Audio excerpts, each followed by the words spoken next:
Mick. Let's roll, Mick. Mick Aussie. What's up, Mick? Edmonton Oilers. How you doing? Well, last week Dave had his Oilers jersey on, so I got a new mate, boys. Look at that. Look at you got to get that thing autographed now, Mick. That's nice work. Let's go, Oilers. You like the Oilers tonight? You going out to watch the game later? Oh, yeah, for sure. And I agree with Joe, the Aussie Madden. She said 2 goals in the first period. Go over that. Oilers are going to destroy them, I reckon. And you should have heard the radio up here today, mate. And then I heard you talking about it. Well, they reckon that Petrangelo, what's his name? Tarantula, the spider? Petrangelo.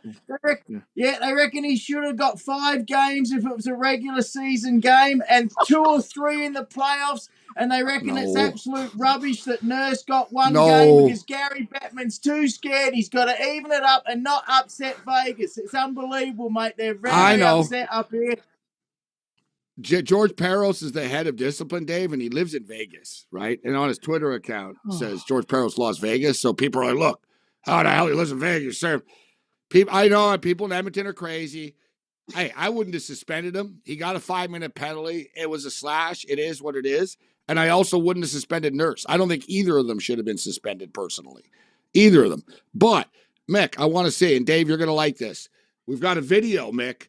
Before we get to your best bets, we got a video, Mick. AFL Academy members, Ashton Moore and Orlando Turner, nailing some trick shots. Is this, what do you think? Can you do this, Mick? Look at this. Here we go. Hold on, let me see what we do. I'm Ashton Moore from Glenelg Tigers. Hello, my name's Lando. I'm from Alice. Oh, the banana, the check side. The check side, yeah. Whoa. Look at the angle, practice Dave. that stuff. Oh, yeah.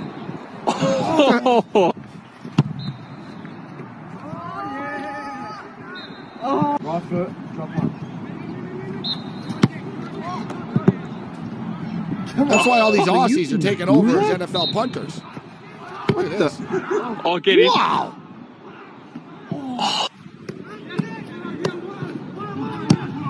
Yes.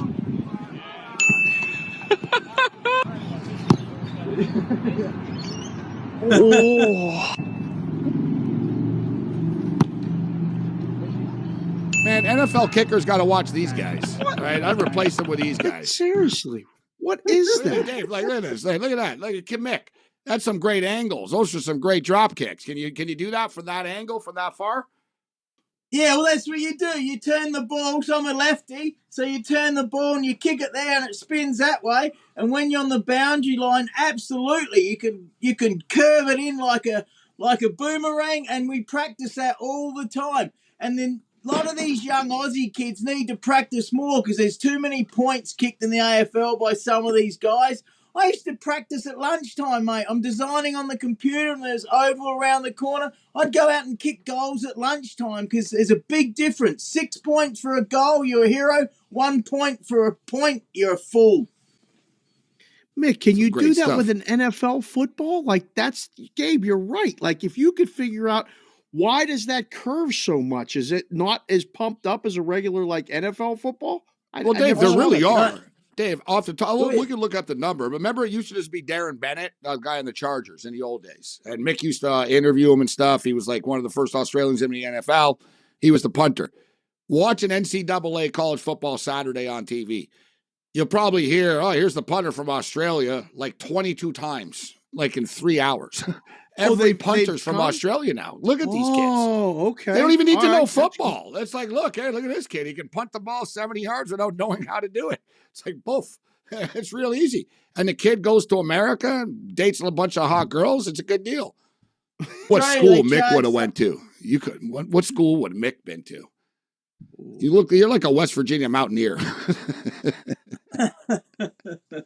Well, the guys are paying like 10 grand to go to these that's what I heard, Pro Kick Australia, and they're just churning it out, and the guys are paying big bucks to get taught by Chapman. He played a little bit at the Green Bay Packers, so yeah, there's a lot of them. Whatever, good luck to them.